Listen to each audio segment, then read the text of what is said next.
Hey folks, Wausau see you today. So I'm out here, I'm going to do a little bifacing. I got a variety of different things, everything from percussion slabs to spalls that I need to biface, and I thought I'd work on some of that stuff for a while and turn on the camera and see what happens there. We've got a piece of novaculite here, and let's see here. Got to keep my head out of the thing.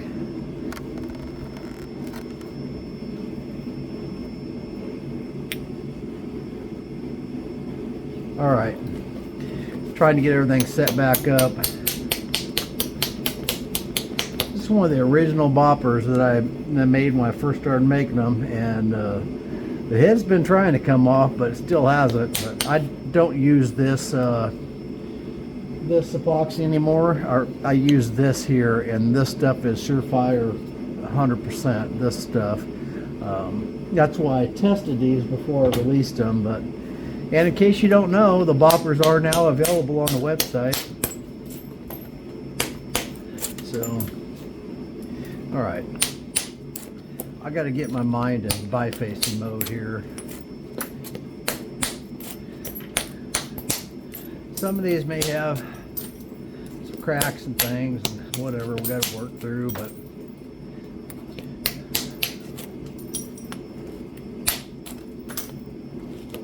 dang, that stuff is sharp. Just nailed me. I think I'm going to put a glove on.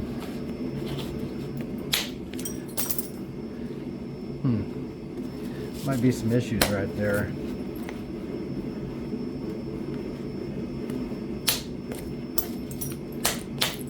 So the Caddo Ridge Knap-In was a really good time.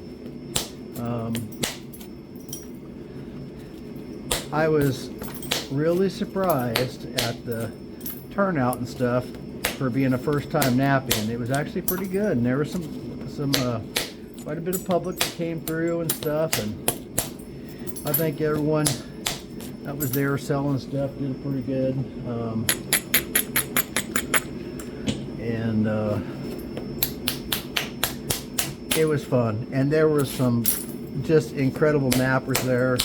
I got to meet a bunch of people that I've been wanting to meet for a while. Jake Webster is one of those, and Brady Epperson and others.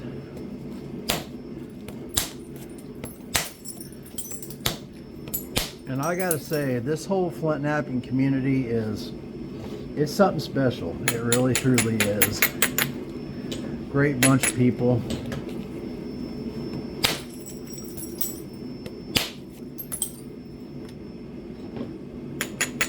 And I'm looking forward to next year's Caddo Ridge Knap-In already. I mean, I really can't wait.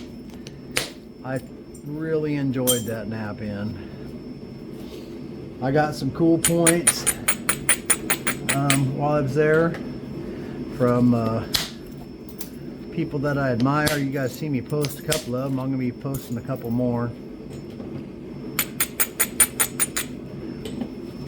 All we're doing here is we're just flip-flopping this back and forth.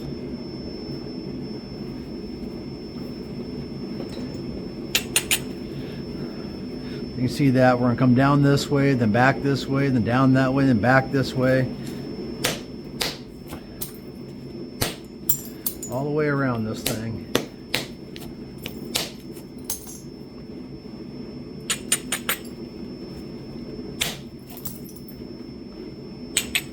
It's got some fractures in here. We may lose the end of this piece. Yeah, we're going to lose this whole end. Yep, tumbling rock.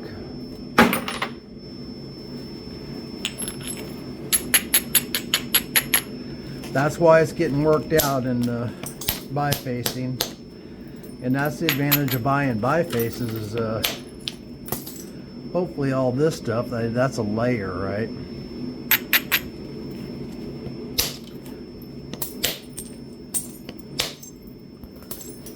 Hopefully when you buy bifaces from me or someone else, those issues have been worked out, so you're just getting a workable piece of stone without too many issues.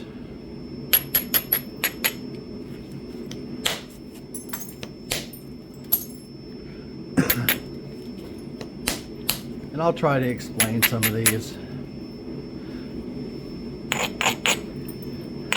I didn't do it on this one because I figured that crack was there. I could see it in it.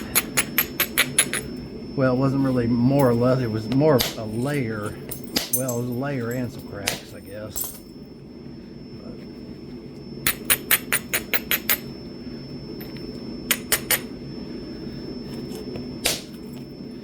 If you buy whole rock, then you know it's probably tested and do the best you can. Not that everyone does, to not send out all the different rock dealers, regular rock dealers. Try not to send out any junk, but there's going to be stuff you got to work through when you're buying whole rock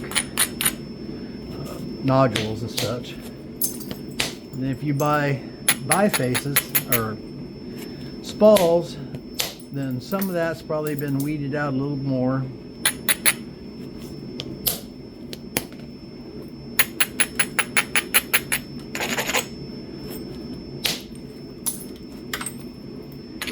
And when you buy bifaces, it's even more so. So that's a nice biface on a pretty piece of rock. We'll set this over here. Let's throw it down here. Let's do a piece of Kia Cook.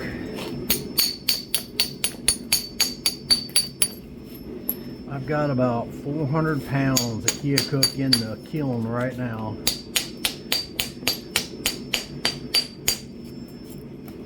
And I'm heating whole rock right now.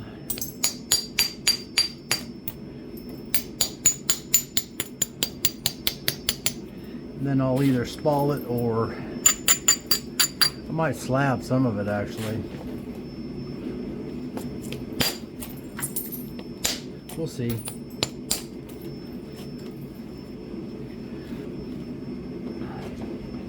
What do we have here? We got about 7.5 inches right now.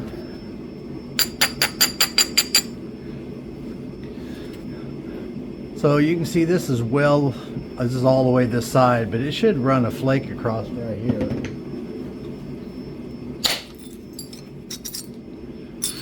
There it is.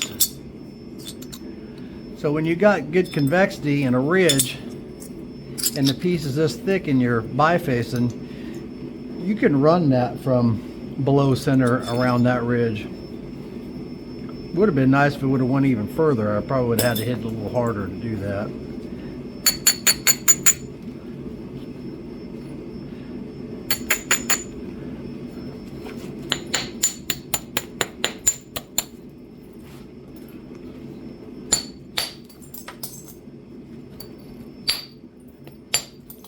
All these bifaces you're seeing me make, and many others that I've already made, are going to be available shortly.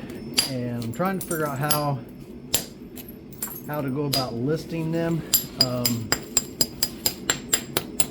probably going to number them, and they're all $2 an inch. That's pretty standard pricing.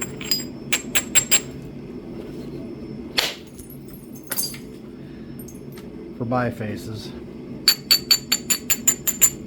I was told that the bigger bifaces I should be charging more for, but I think we're just going to do $2 across the board. Or something like that. I'm not for sure what it's going to be, so don't hold me to that, but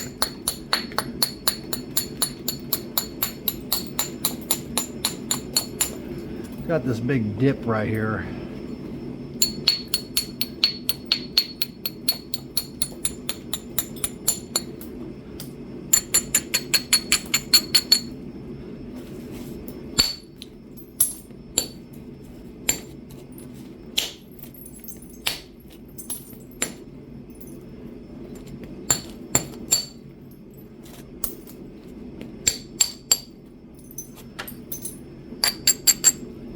getting kind of late.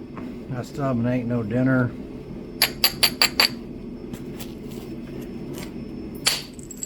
So also, a little more news is it's a done deal on buying John out. So all I have to do now is go down and pick everything up. It's probably going to take a couple trips.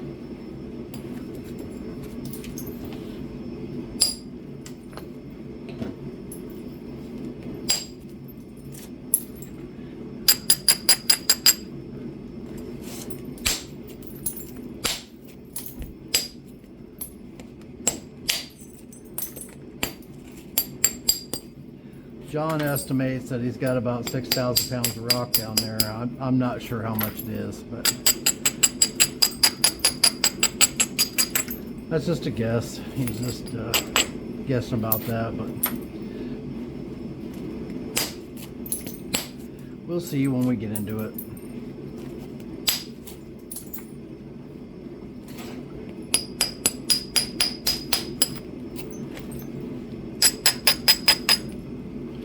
I know that he's got a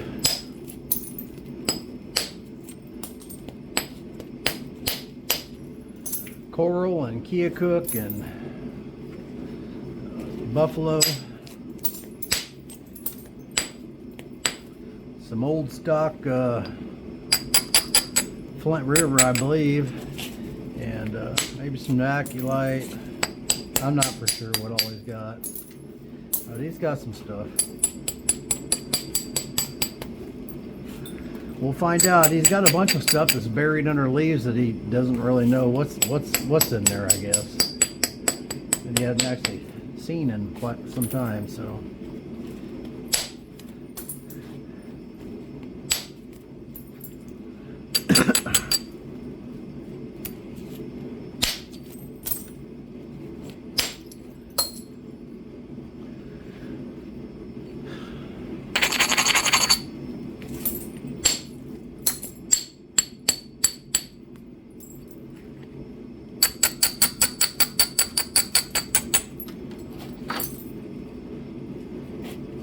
I was kind of looking at some old videos, and I sure like this camera angle a lot better than anything I had.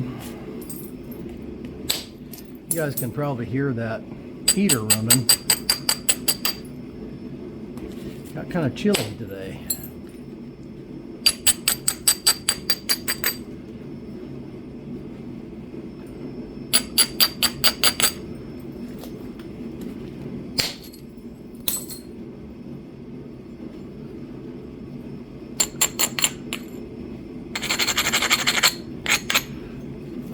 I'm going to come right across here off this point, across right here, and if I don't crush it, it should take out something like that. Maybe not quite that far over here, but yeah.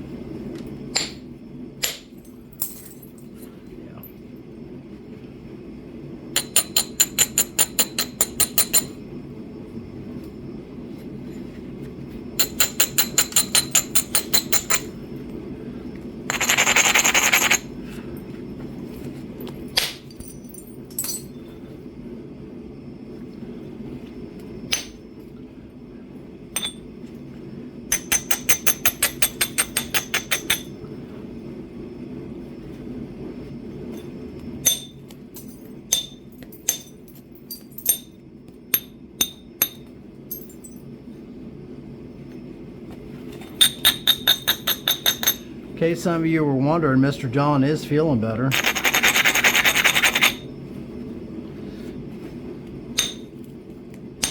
Which is fantastic news.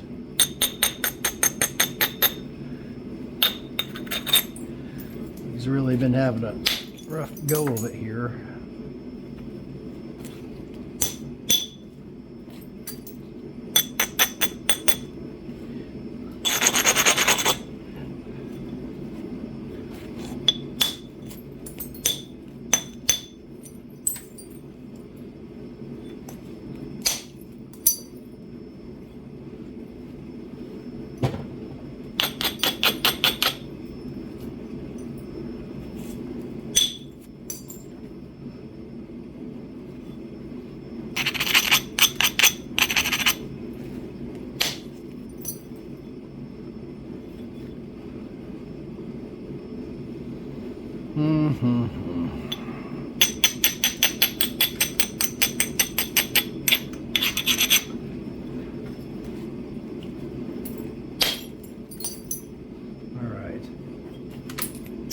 Yeah, I met all kinds of great folks there, including a bunch of you viewers, several of you actually, and I really enjoyed that.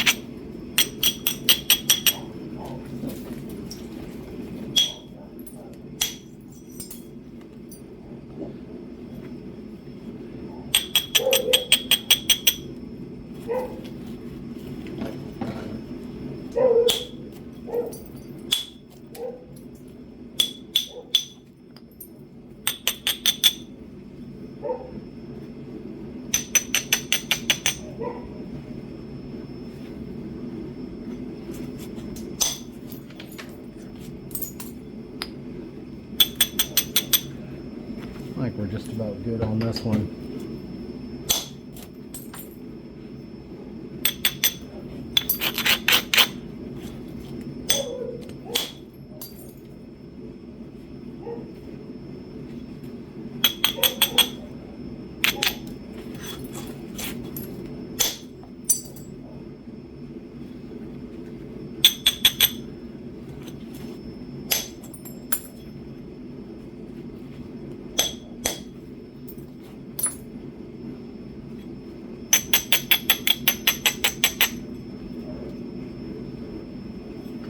Yeah, we'll call it good on that one.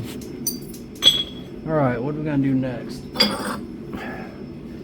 Here's a slab. It's got it's an end cut. You can see the layers in here, so it's obviously gonna have some problems. These end cuts generally do, and that's tumbling rock.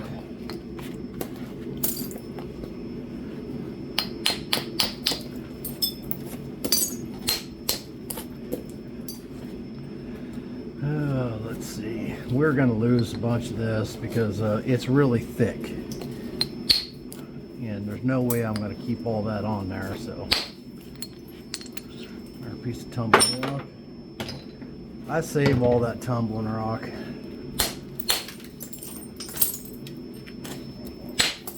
My wife uses it, and I sell some tumbling rock. It's on the website, and I actually have some other sources where I sell it. So,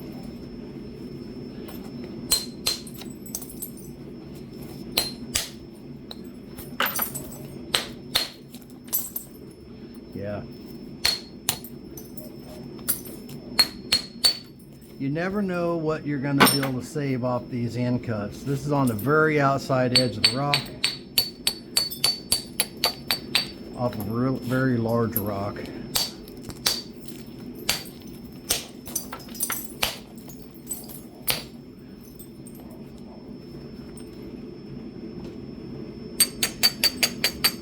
But we'll see.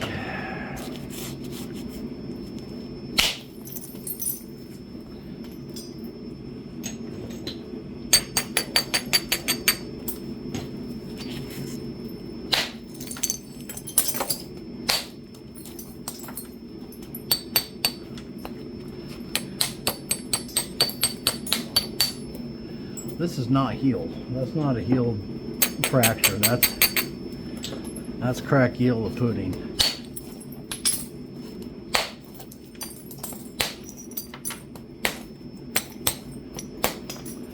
It should get more and more healed as we go deeper into the stone. Deeper in that way.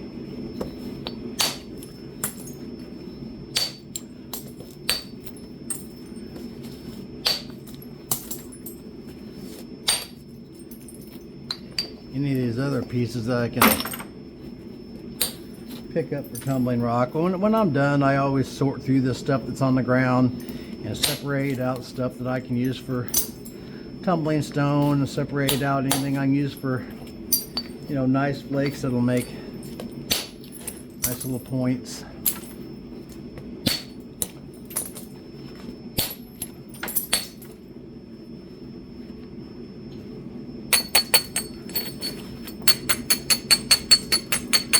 I try to make use of everything I can.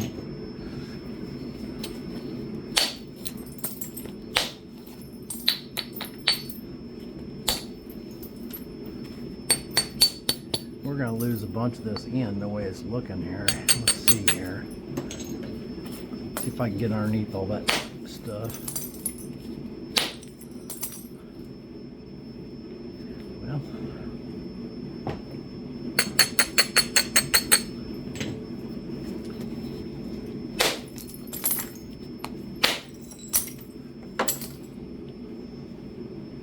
we're not under it.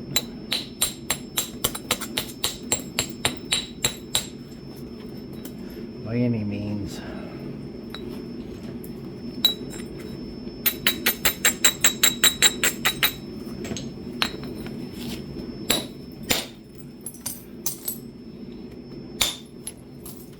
All right. Yeah, that Caddo Ridge Knap-In's in a great location. There's no cell service there, which was fantastic. I was going to do some work in the evenings when I was there, but you know what? I didn't even really nap anything when I was there. I was feeling a little rusty to begin with because I hadn't, well, you guys know I haven't been napping anything. And so when I did sit down for a little bit to nap, I broke about everything I touched. Well, I'll tell you what, if I get something out of this, that was one good looking piece of rock. Good night.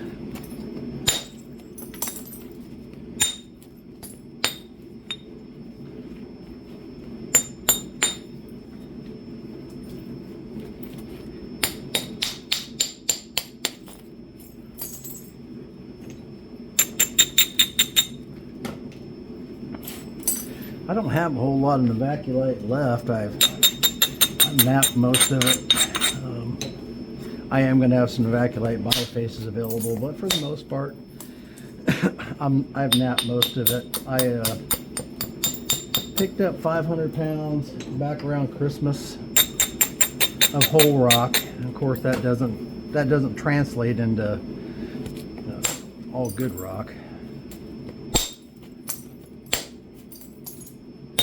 But I've worked my way through most of it.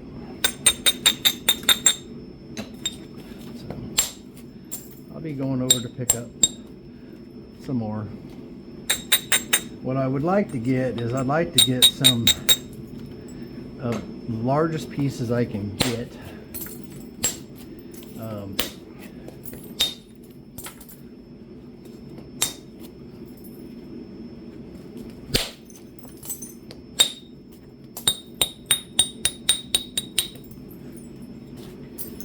Because I am picking up that bigger saw, and I'd like to cut some big old percussion slabs and make some big old oversized points and blades and things like that.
We've worked most of the issues out.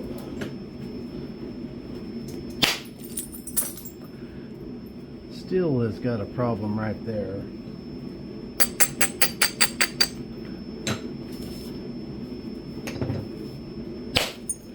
Yep, so the boppers are available. You guys might have seen that I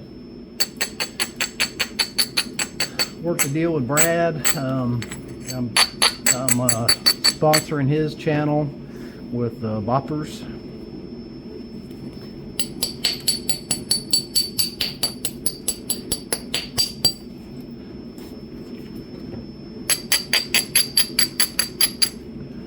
And I'm happy to do that. I enjoyed Brad's videos, and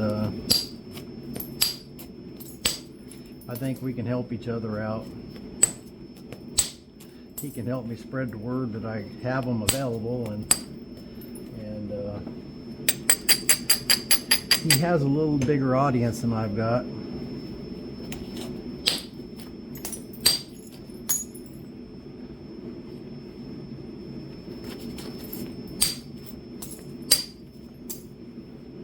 And he naps a lot.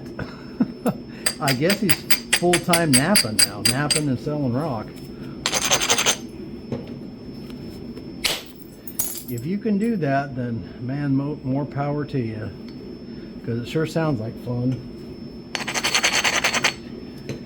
Me and my wife were talking about it, and we got 7 more years, and we're kind of going back and forth when we were going to retire, but the way we got it set up, we can retire in 7 more years. So,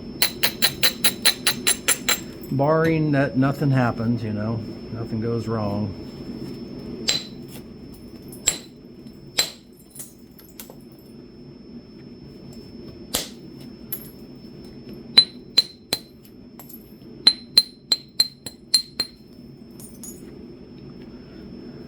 No unforeseen major medical or something like that, you know. All those things when you start getting older.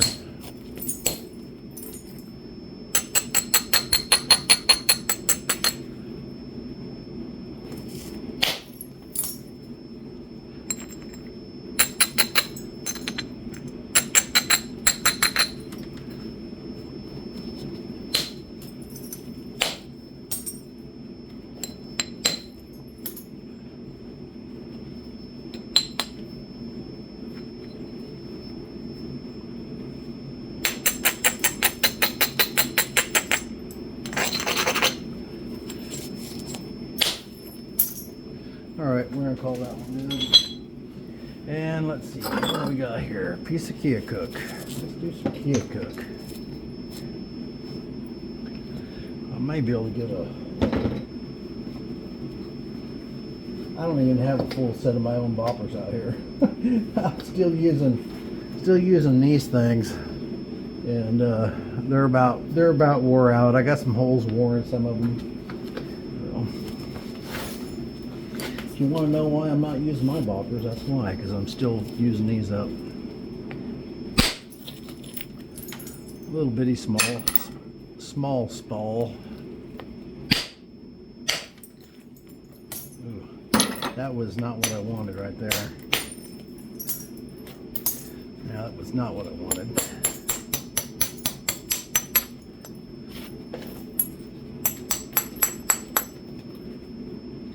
Got too greedy. Yeah, I got too greedy and messed that up.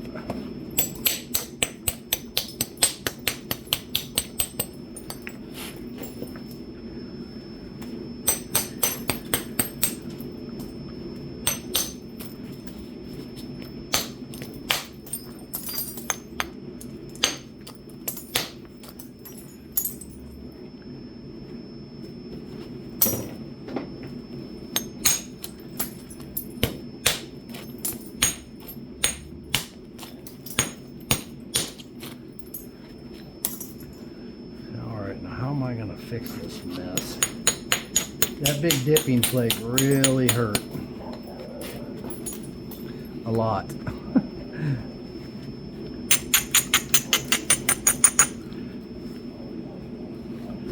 In fact, it completely messed this entire thing up.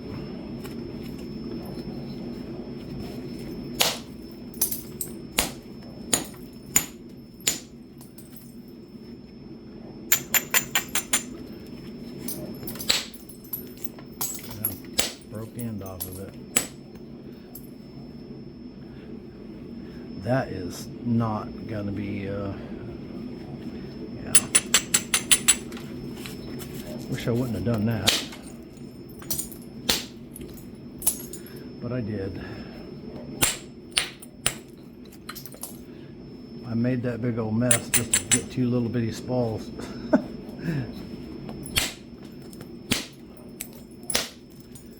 We all mess up, and me more than most.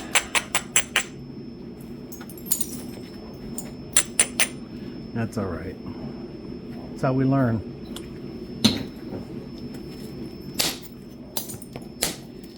And I've just been so rusty at my skill level. If the old saying, if you don't use it, you lose it. No, well, that's definitely true. And at my level, and you go a week or 2 without napping, and man, it takes a while to get back at it. There's some junk in there.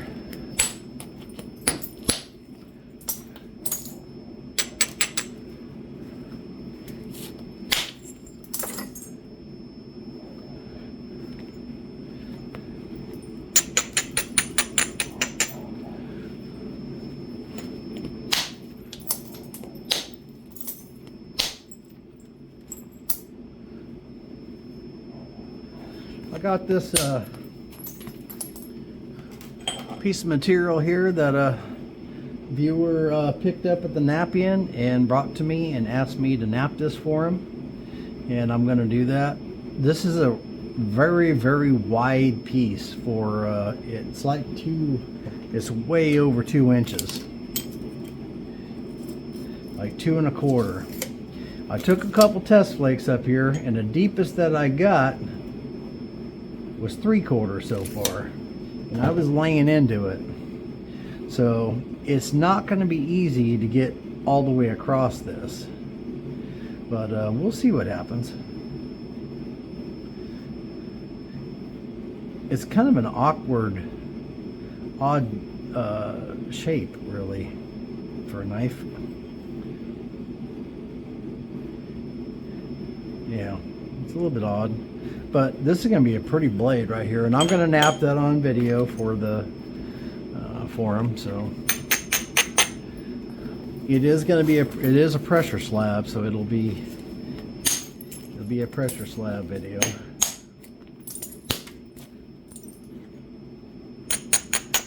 But I was just checking that out. I just got everything unpacked yesterday evening.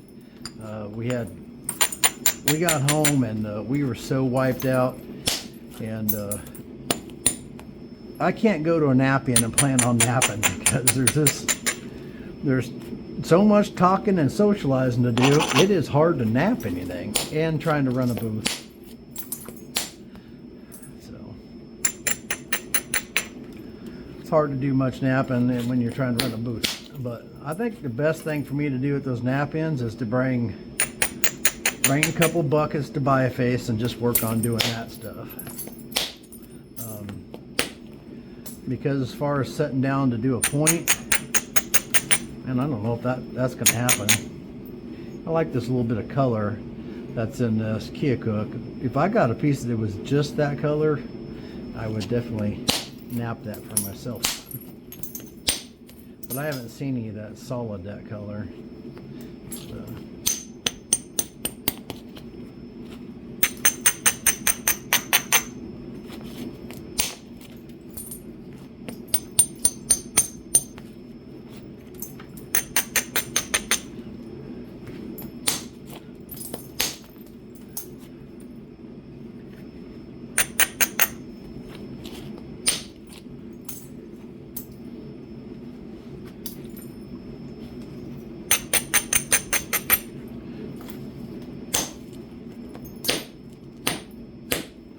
Well, I was trying to cheat it and it didn't let me.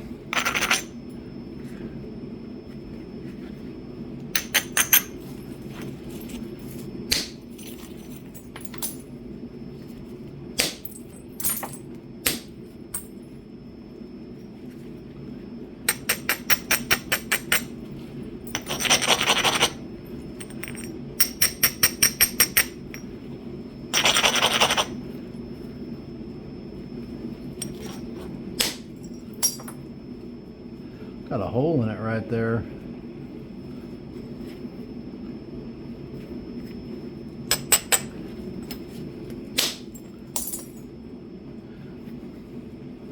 Some people will shy away from that.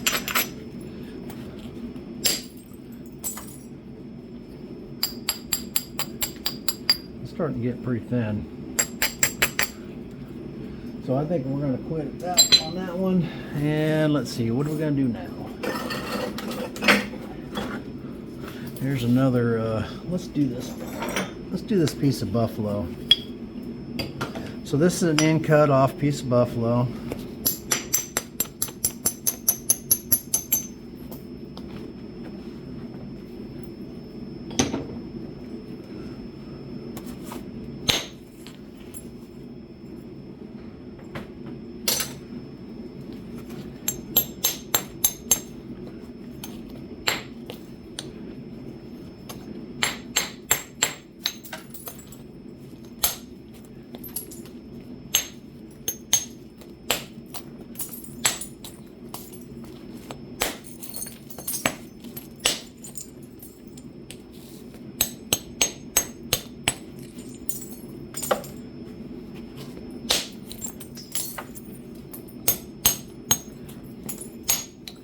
Trying to encourage Jake to do some more videos because he has a lot to offer, and fast. Man, I handed him that piece of material and man, he was serious about getting that dude done because it wasn't very long, and he brought that right back again, and it was done and just beautiful. You know, most of you probably followed him as he was heading to the nap, or some of you probably did on Facebook, heading to the Knap-In, and I don't even know how many points he napped in the car on the way there.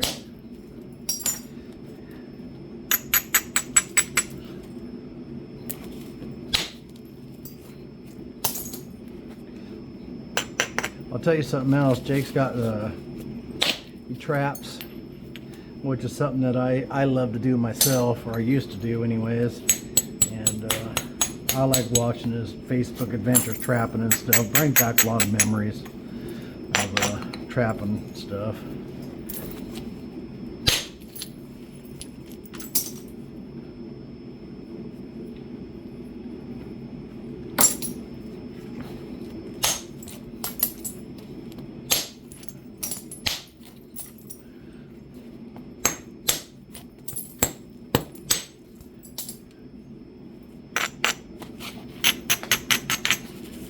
I'm going to take a strike off this point right here and come down over this way. Look at that. I'll put that in the flake bucket. It's pretty thin, but pretty thin flake, but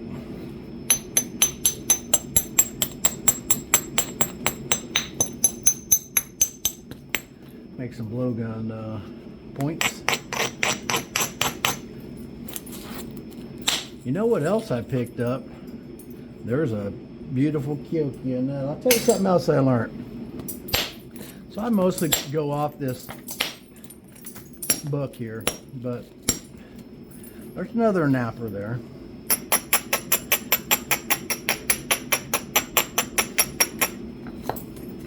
Hold on a second here. Ah, come on.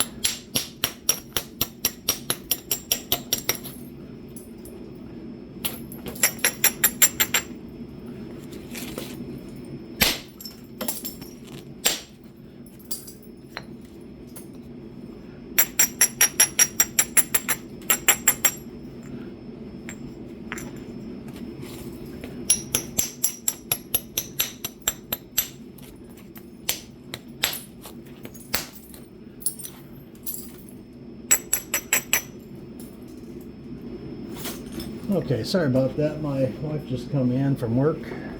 What was I saying? Oh, I really learned something. It wasn't from doing any napping. It was actually just listening to a napper that I got the utmost respect for. He is just an incredible napper. I mean, he won't tell you that. He's a very humble and likes to fly below the radar.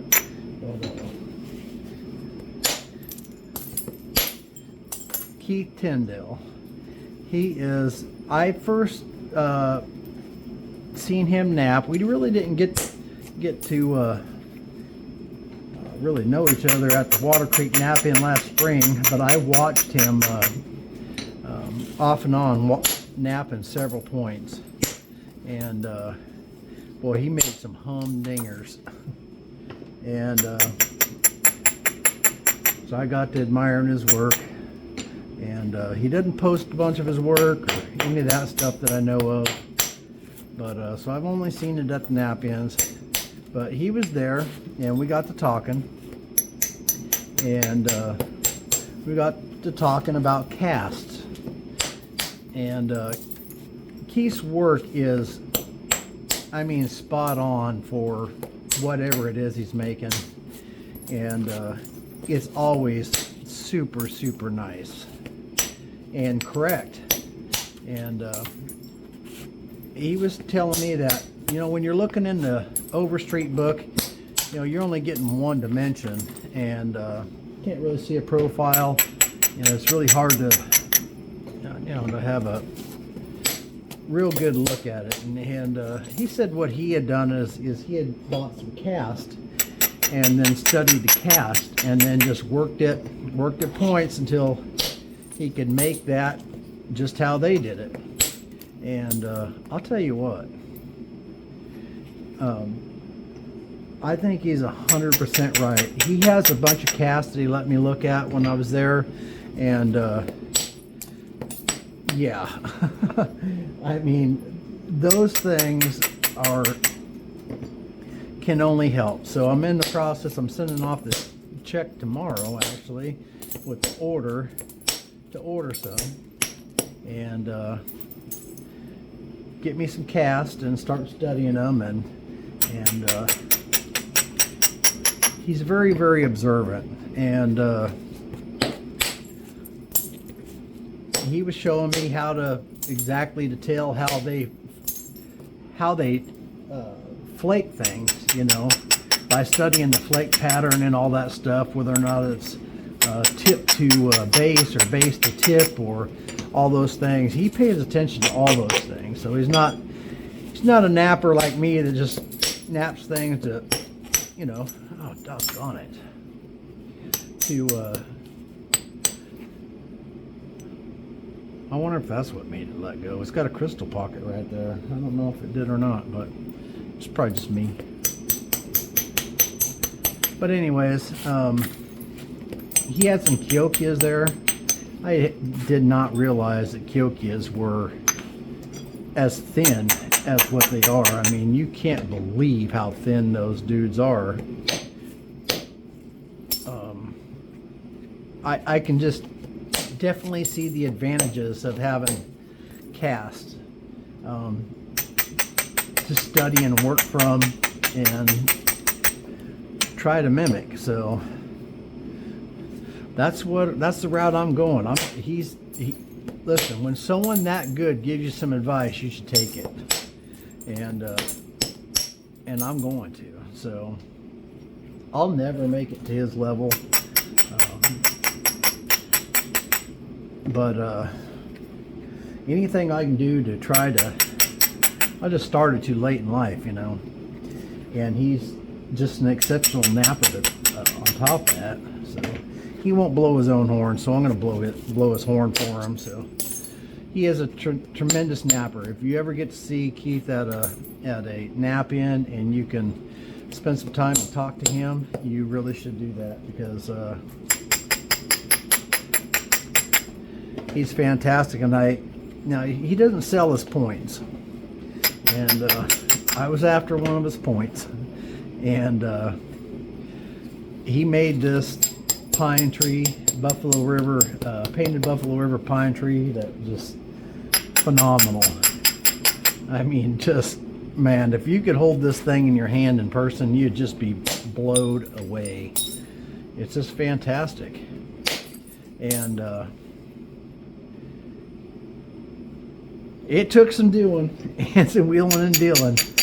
And I ended up being able to get that point from him. And I am so happy to have one of his points in my collection.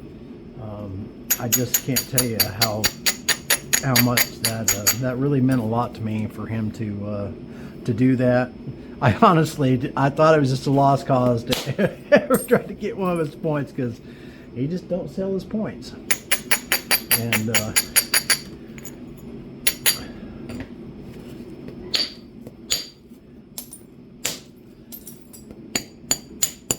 not only that, he's just a good guy too. I mean, really good guy. I don't think you'll ever catch him blowing his own horn there.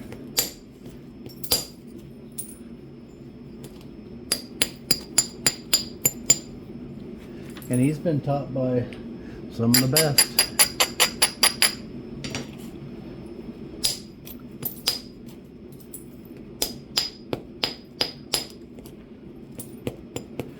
I also picked up an incredible Novaculite point from Dennis Leach. I'll be showing that at some point. Here's a big old Novaculite. It's another end cut.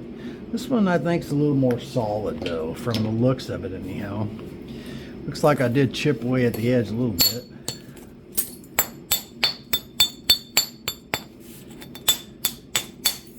So if I can get some convexity to it and not break it.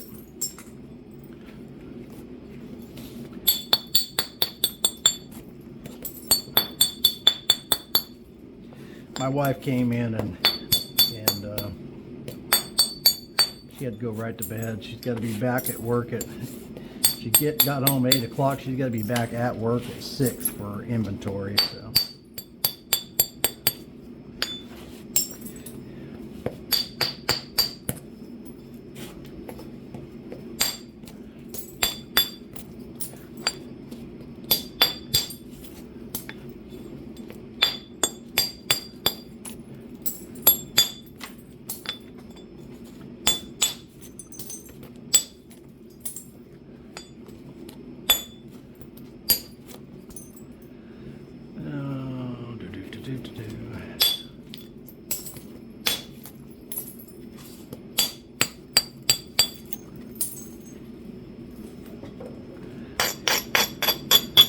Always sad to see the Knap-Ins come to an end,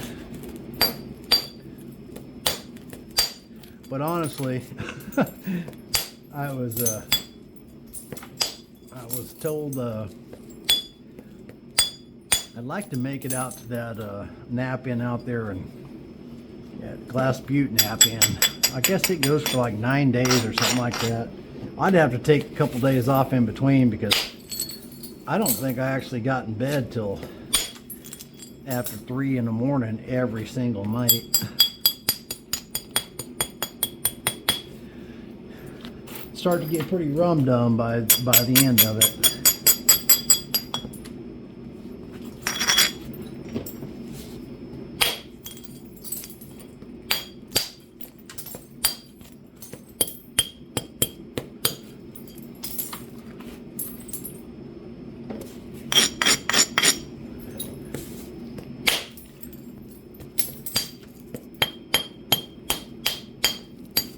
I had a viewer come by the tent and by the booth and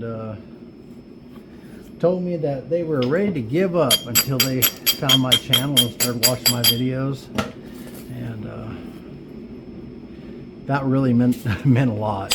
I mean,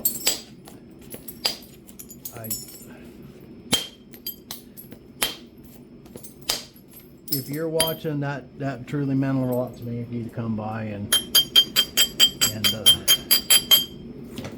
he came out and just wanted to come out. I told his wife he wanted to come out and thank me, so they came out and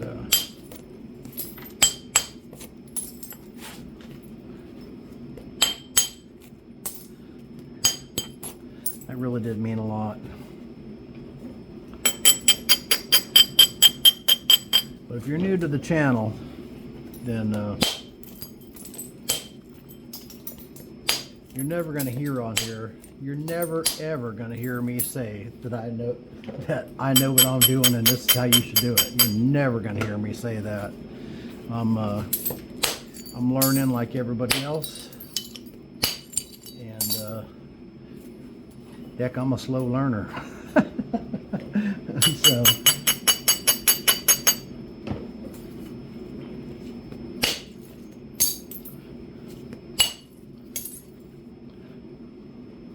So it's none of that. You'll see no ego on this channel, or most of the other channels as far as that goes.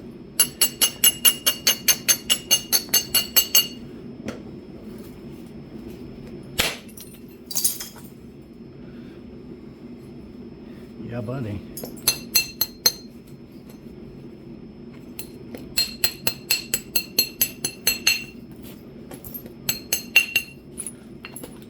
That's a big old biface if I get to hold together.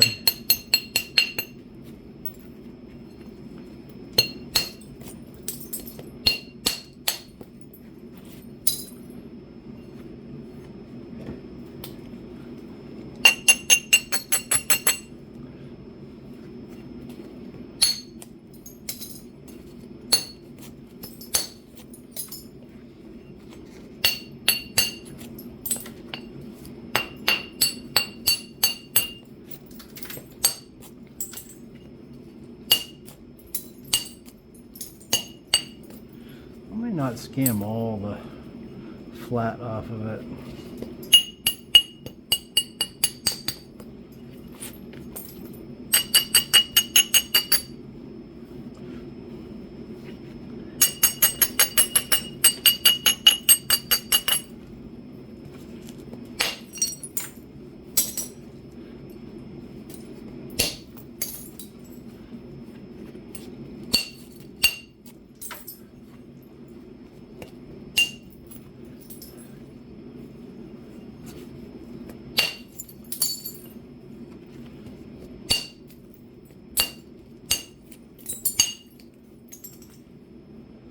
Yep.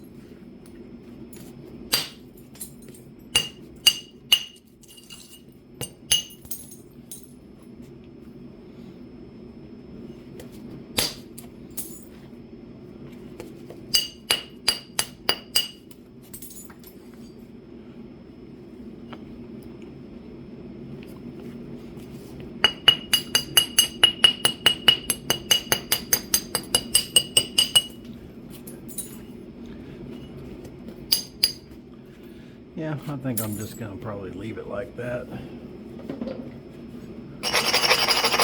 It's bifaced all the way around and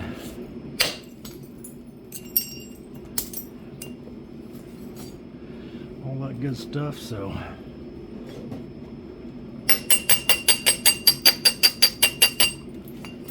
I think we'll try and take a flake in right here and try and take some of that off if we can. No, it didn't travel. Travel up to it and that was it.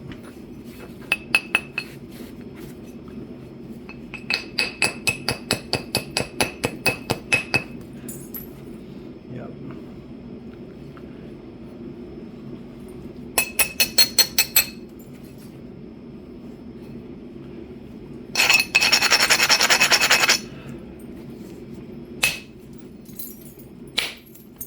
There we go, it's off there now.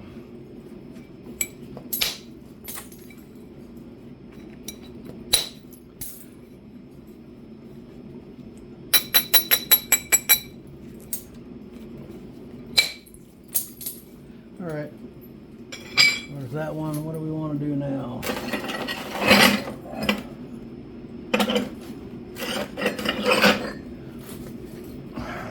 Our Buffalo River.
Some of this material on the end wasn't that great.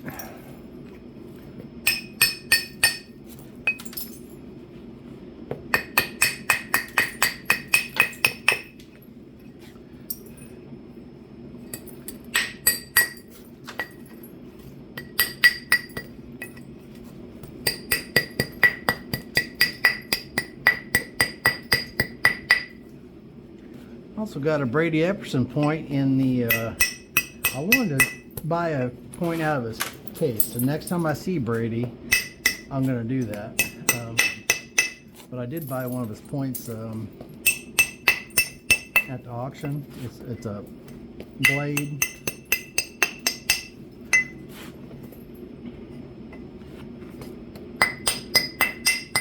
It's a black blade.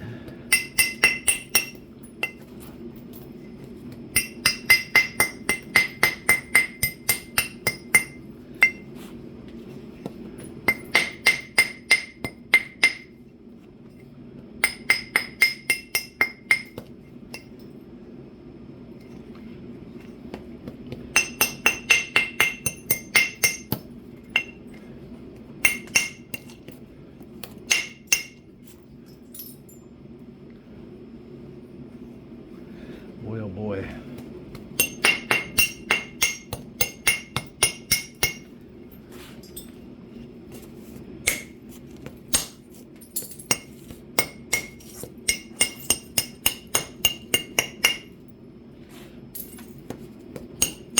Yeah, I'm not for sure how much Keokuk I got in that kiln, but it's at least 400 pounds.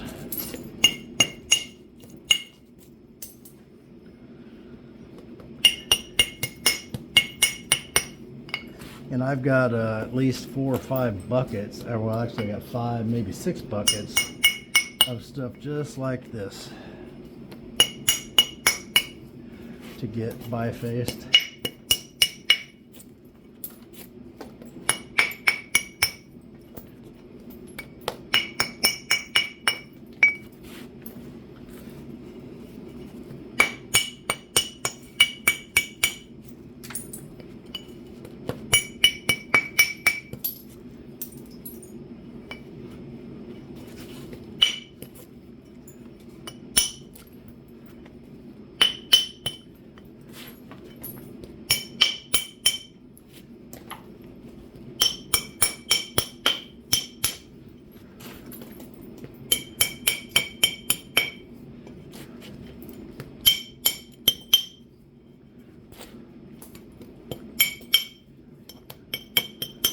Another thing I got going is I did a trade with Dennis Leach.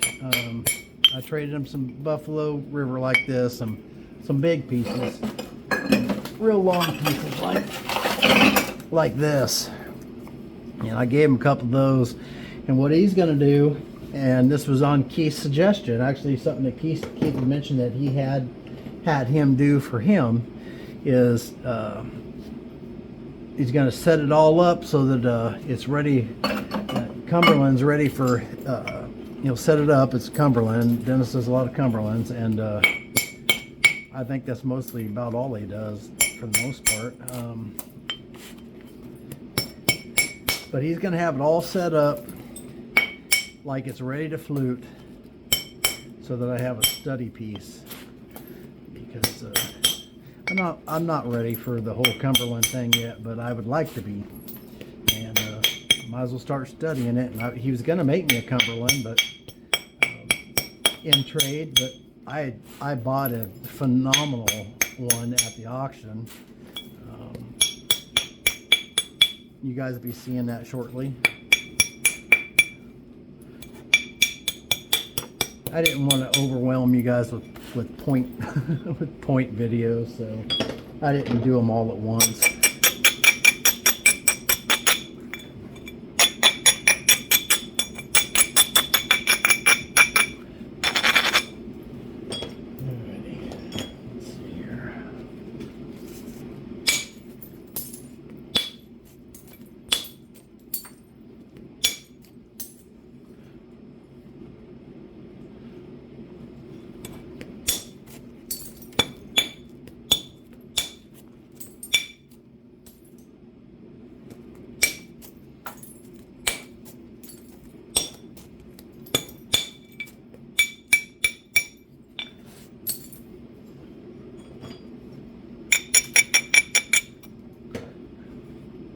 I'm going to be going out west to a family reunion. I talked to one of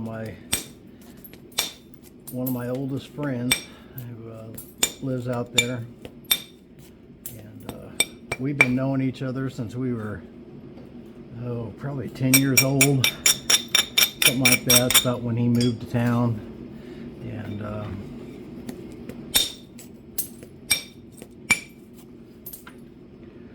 he's going to come out at the family reunion and hang out. The family reunion that we have out there, it's a big deal that my uncle puts on at his place. The whole family's out there camping. He's done so much work to that place. There's all kinds of stuff. There'll be a big water thing for the kids. There's horseshoe tournaments, all kinds of stuff. It's really a pretty neat deal, and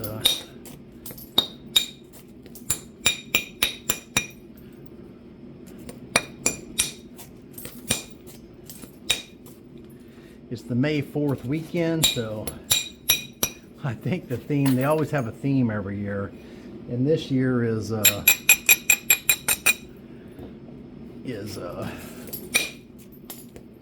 Star Wars, because it's May the 4th be with you. I guess so. It's a Star Wars theme. One year it was pirates, and they took a big equipment trailer and turned it into a pirate ship, and all kinds of stuff. They really go all out, and it's really a neat deal.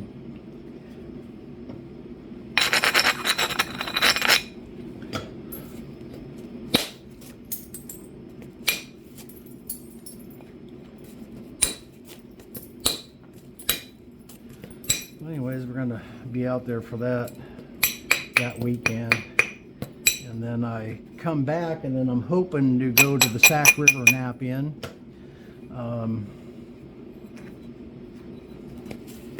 That following weekend, but we're just gonna have to see how that goes.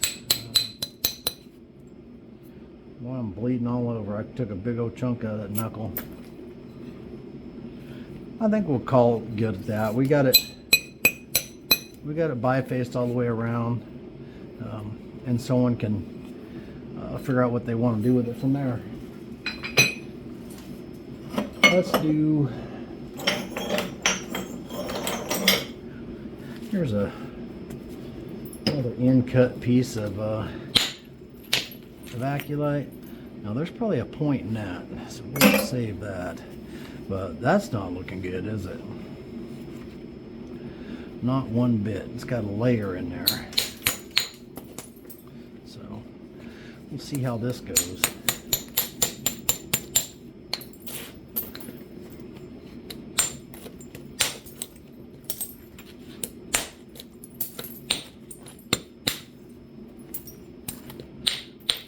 The reason there's so many end cuts is because when I'm cutting this a lot of times, so I'll be cutting pressure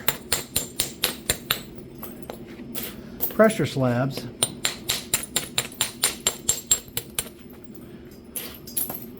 And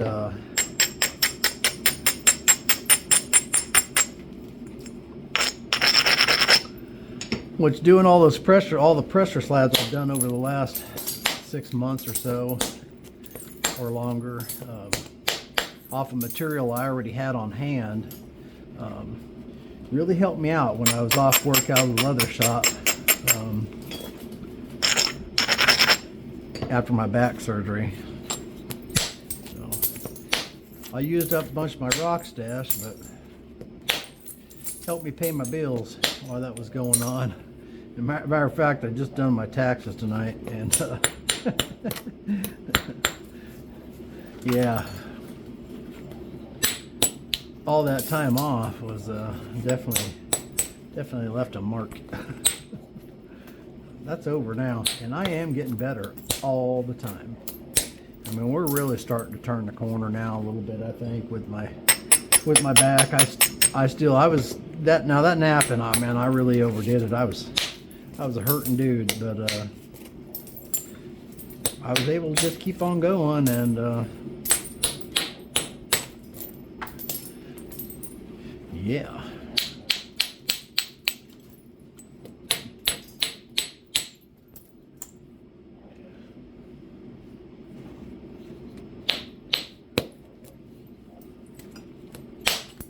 I was having a lot of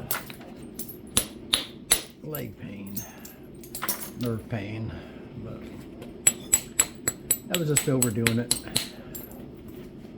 going non-stop. But we did have the motorhome there, which was nice because I cut the same bed in my motorhome as I have in the house, and or close to it anyways. And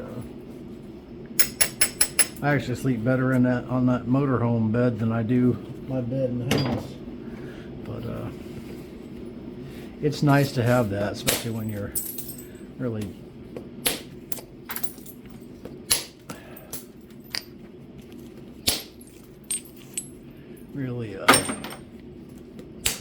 doing a lot. You need the recovery time.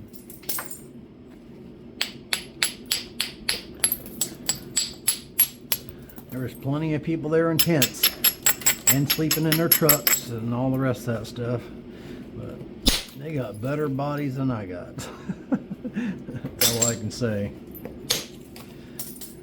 Because if I had to sleep in my truck overnight, I mean, I'd survive it, but I wouldn't be in very good condition afterwards. Got to visit a little bit with Curtis Smith while I was there. I'm sure you all know who Curtis is.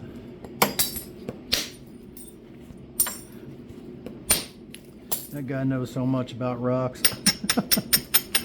and formations and all the stuff. I like just listening to him talk about that stuff.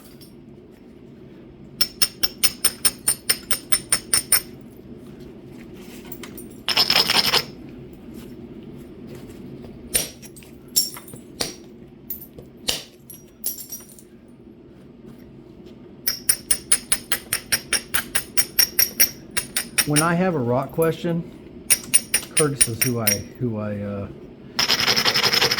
I call on, and he's always willing to help.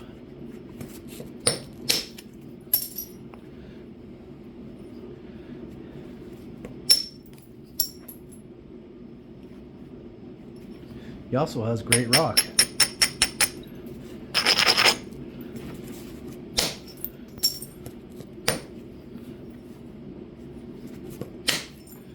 But if you're in the knapping world at all, you already know that. You'll never get a bad box of rock from Curtis.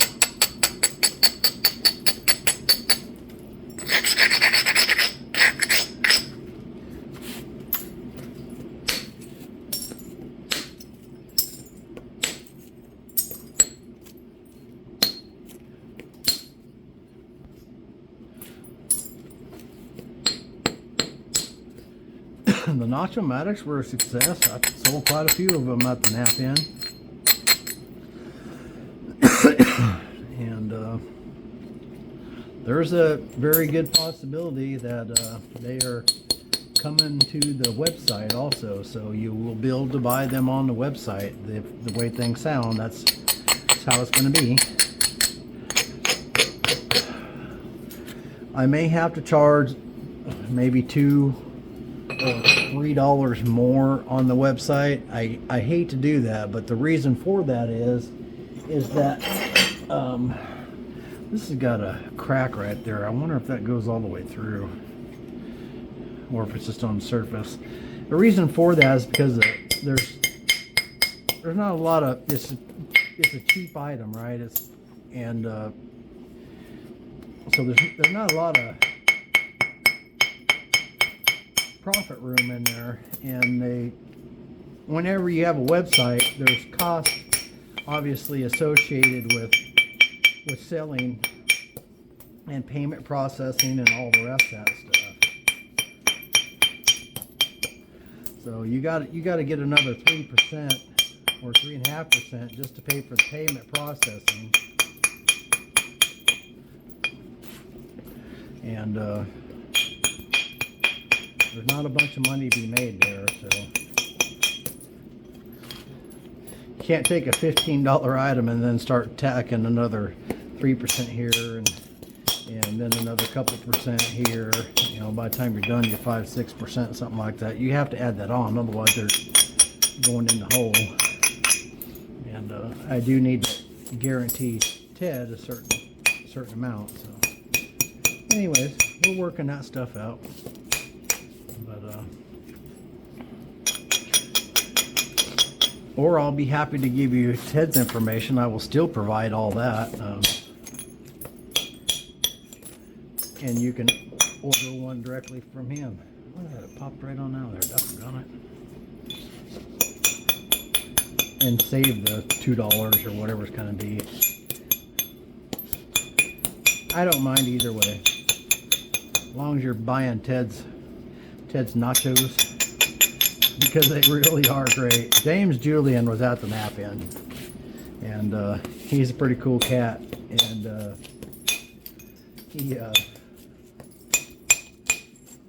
I really enjoyed him, and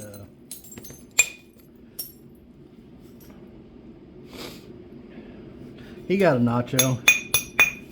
I guess he came up and he showed me this point he did. He says, I told them I'm going to send these notches in a 1/2 inch. And, well, that's exactly what he did. I think he posted that point today on Facebook.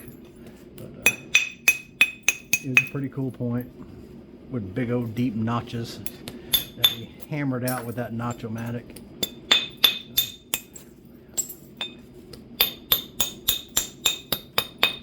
They really are a fun tool. Not just fun, but useful, you know.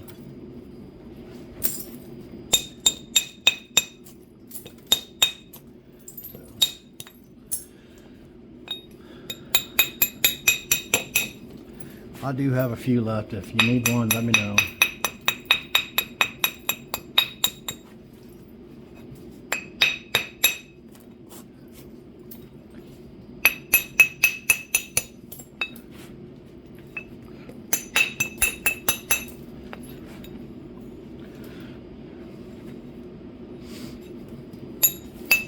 This spot over here is a little...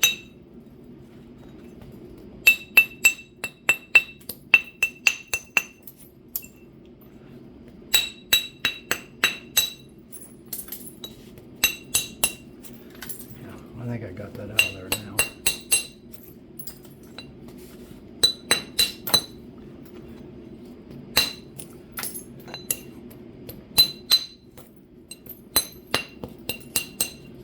I think my heater did quit. I wonder if I ran out of propane.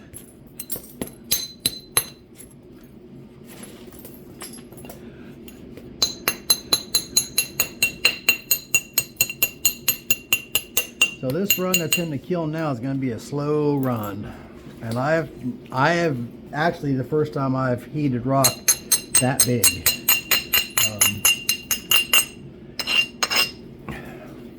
Some of them chunks in there are pretty big.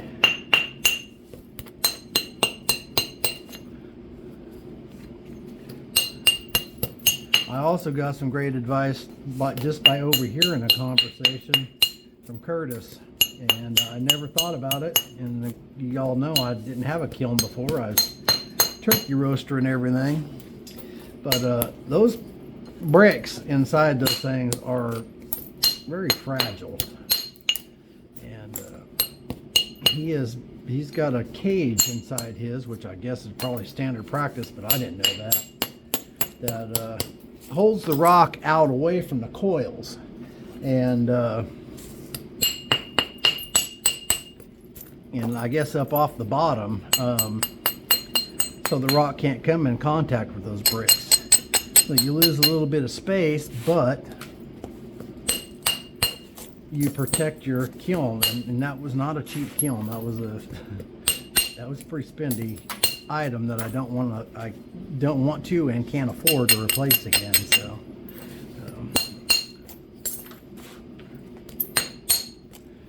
anyway, so I'm gonna have my neighbor. He just finished my wife another hitch and post for her horses, and this is his next project. He'll be over tomorrow to see what I need, and I'm gonna have him build a expanded metal cage with a bottom in it, and hold it up off the bottom, and so I'm just feeling the wire cage, and nothing's touching my coils or touching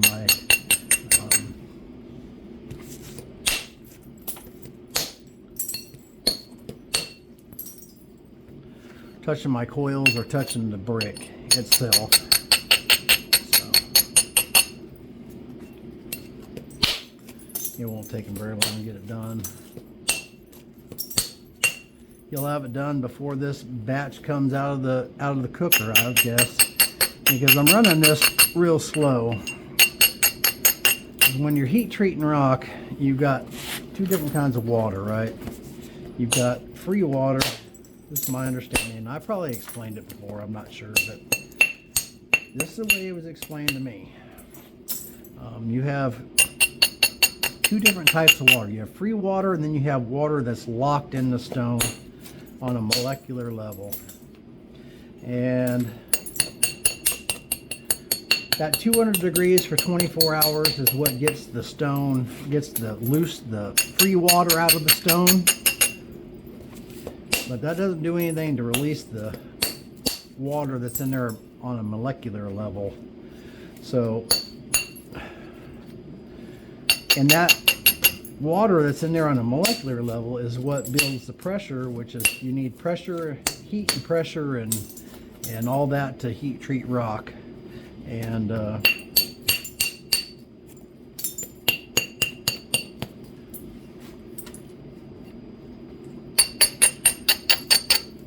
so what I'm doing is this rock was just out in the rain. Didn't rain today, so it dried out a little bit, but it wasn't very warm. That still won't get the loose water out of the rock, or the free water. But I got it set. I programmed it to go 200 degrees for 48 hours. And because the rock is so big, it's going to increase after 48 hours. It'll start increasing, and it'll increase 25 degrees an hour until it gets up to temperature. So this is going to be a long process, because this is going to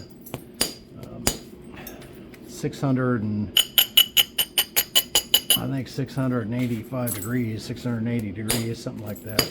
Can't remember exactly what I set it for. I may have set it for 690 actually. Not sure.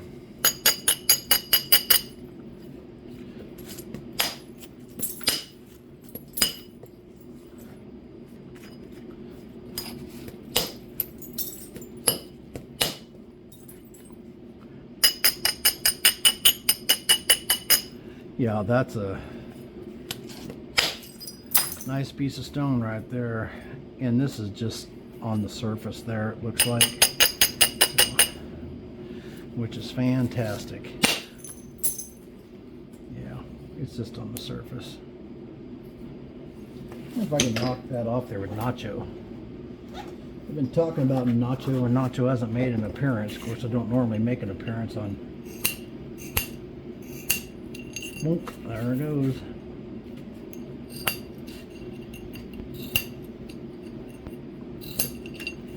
There we go.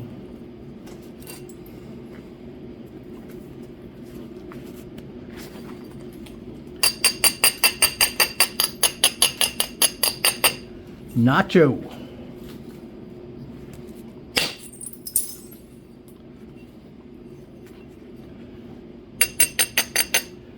That came in like that. That kind of raised this up here, so that's a layer right there. That's what that is.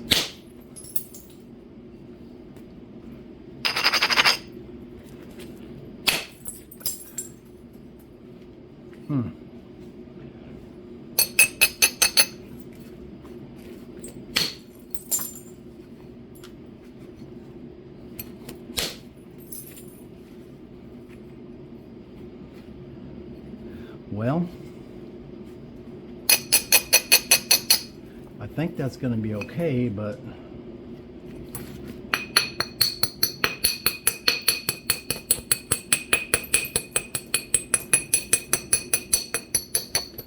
I hate to lose the whole end of this.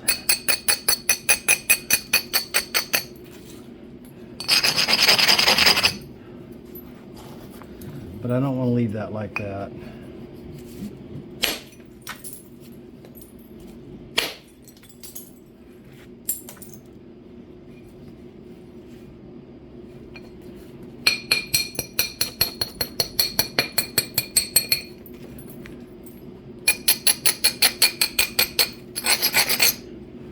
When someone looks at this biface, I don't want them to go, well, there's a problem in that one.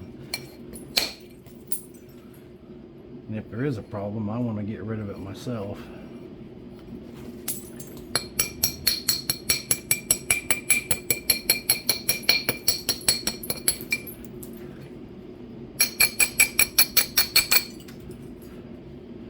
Boy, I don't know how deep that goes.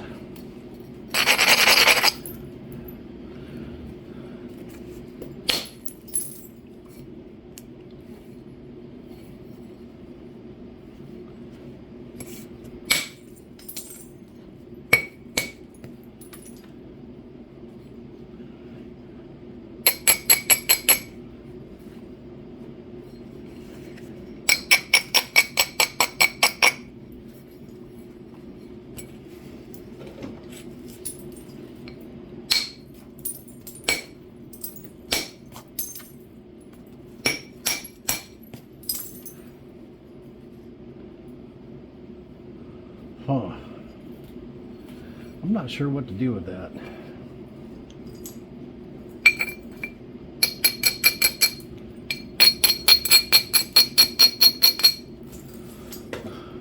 Other than bleed all over it. All right. That took a bunch of that off.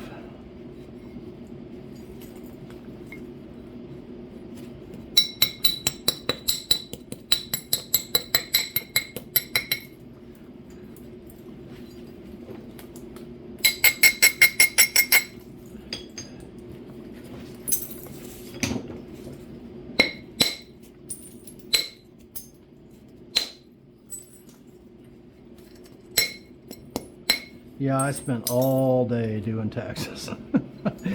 And I dread that every year, like everybody else.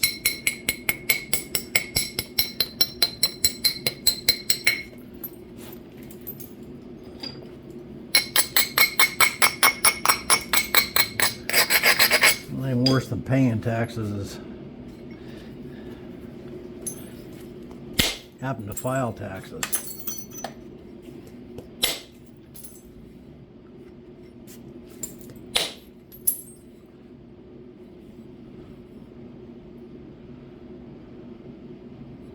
Well,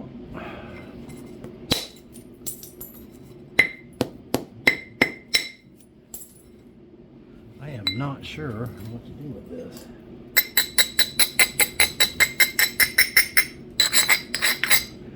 We're starting to get kind of thin now.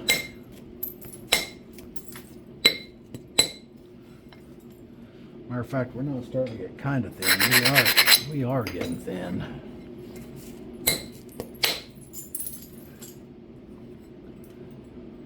And I still got this mess right here. I'm gonna brush this way. Give me a little more convexity.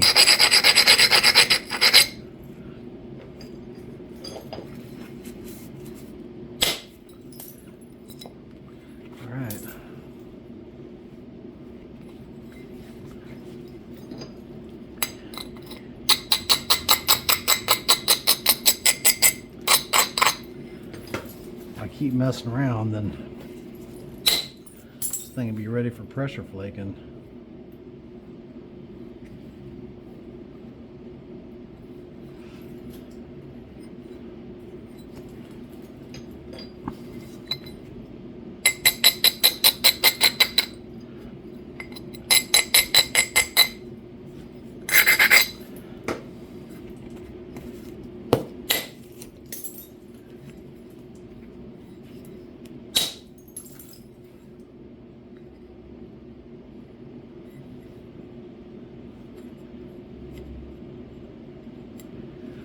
I still may lose the end of that. It don't look like it goes all the way under there, but man, we really are getting kind of thin.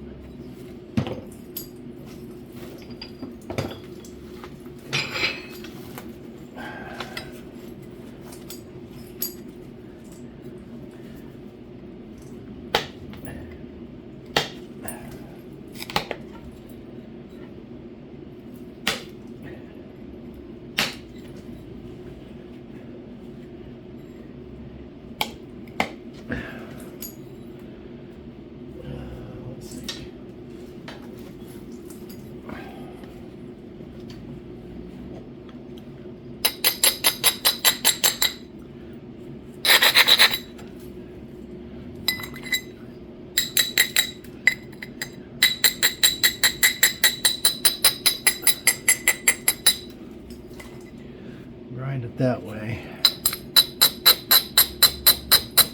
That'll bring the edge up.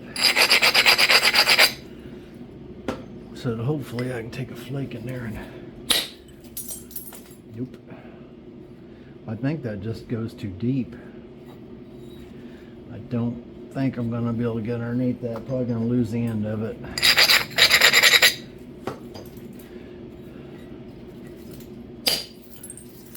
Yeah, well, I lost the end of it anyhow.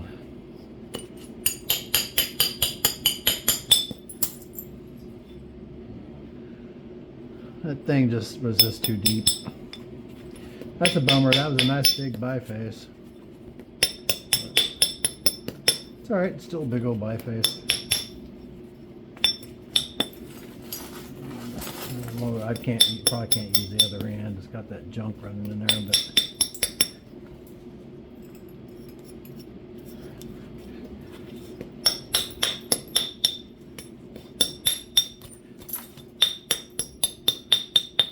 that's the heartache you're saving when you're buying bifaces.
still a beautiful biface. I think we're gonna call it quits there. We're an hour and 30 minutes into this. I had no idea we were that far into it. Anyways, let's see what we got here. I can let that get away from me a little bit there. I didn't realize that we were that far into it. But we got some pretty good bifaces. I mean, this one, that one's 9 inches. Even this one that broke is 6 inches. 6.5. 5 3/4. 7.5. Did we measure this one? A little over 6. We got this Kia Cook. That one's 6.5. A little over 5. Yeah, so we got lots of bifaces here, and some pretty good ones. I'll take a picture of these, and we will head on to other things here. Alright, I appreciate you all watching. I'm sure most of you are either asleep or checked out already. Well, there's going to be some more bifacing. I got some more big old percussion slabs to biface. I got buckets of stuff, and there's going to be some more of this, and I do have to do I promised a video on hollow copper boppers again. Viewer wanted to see some more of that, so I'll be doing that soon too. Anyways, I appreciate you guys watching, and don't forget to hit the like and subscribe button, and don't forget I do have the boppers in stock, indirect sticks in stock, hand pads, leg pads, all that kind of stuff, and we are going to have some serious rock here pretty soon. So appreciate y'all watching. Catch you on the next one. Keep napping.